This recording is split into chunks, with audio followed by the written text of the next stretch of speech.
My name's McCall. I'm married to Carolyn. We have 3 kids. Rebecca's 25, John would have been 23 this year, and James is 21.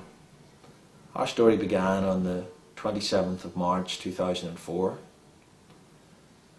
It was a lovely spring day. I went to work that morning and came home from work and was looking forward to sitting down in the afternoon to watch Ireland play Scotland in the Six Nations.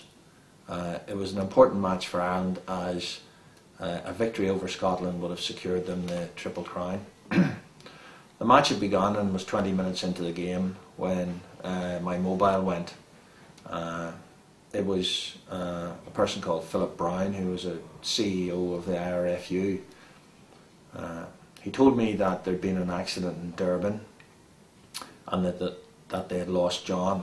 I was just really shocked by the whole thing and said, "What do you mean you've lost John? You don't lose a rugby player." And he said, "No, I'm sorry, John died on the pitch this afternoon playing for Ireland under-19s against New Zealand." I sank to the floor and I thanked him for his information, and he told me at that stage that they would be coming back to us. I had a lot of questions for him, but unfortunately he just wasn't able to answer them all to me. Karen and I, we didn't know what to think. We thought possibly something has happened to John. He has been injured in the game, or he's died some way. He's died from some form of injury that happened during the game.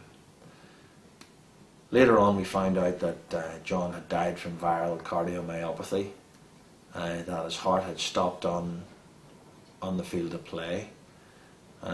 John was playing against New Zealand in Kings Park Stadium, which is the home of the Natal Sharks, and the Sharks had just recently opened a medical centre there.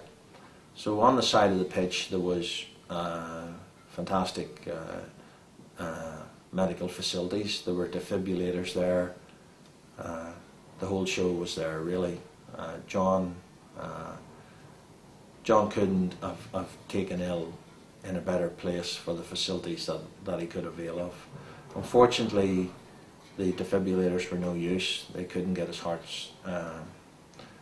started, and he was declared later on dead in the hospital in Durban. That was Saturday the 27th of March 2004. On the Sunday the 28th, I flew out with a good friend of mine, Sam Wilson, to bring John home. When we got out there, at that stage we didn't know what had happened. The autopsy hadn't been done. I had to identify John and then sign the release papers so that the autopsy could be carried out on John. While we were in South Africa, Carolyn and the rest of the family really were snowed under with people calling, and it was they were under an awful lot of pressure, and a lot of people calling and newspapers calling, looking to know what was happening, what was going on. And really Carolyn was on the phone every night to me, just really looking me to get home, and we were really thankful to the IRFU and to the South African Rugby Football Union for facilitating us and getting John home, because we were able to leave on the Wednesday and arrive back again the following day into Belfast. The wait for John carried on all week. Thousands of people came to the house. John was buried on Sunday the 4th of April 2004, and he was buried in the Mile Presbyterian Church. Thousands of people came to his funeral, thousands of people watched it. The church was overflowing. We had to take an adjoining church, open it up and broadcast the funeral live into that church. The following weeks we were snowed under with cards and people calling, and in some way, as we know now, the sympathy and the sincere wishes of people buoys you along, it carries you along. And so we were really in a state of shock almost, I would say. We were in a state of shock. It hadn't really hit home that we'd lost John. It really was something. We'd been through the funeral. I brought him home. We'd had the funeral. It was something that we still hadn't really accepted within ourselves. As time went by, at that stage we knew nothing of sudden cardiac death or cardiac abnormalities. And as time went by, the health services approached us and our doctor said it would be good for us to get screened. The autopsy had shown that John had died from a viral cardiomyopathy. The rest of our family was screened and we were all clear. Sometime later, John Lundy, who is from Portrush, and John lost his son Aaron, John contacted us on behalf of Cry and asked us to get involved working with Cry. And that's what has brought us here today to this live video for the postcard, which we have just launched on Thursday past. We would like to try and prevent families from having to go through what we have went through.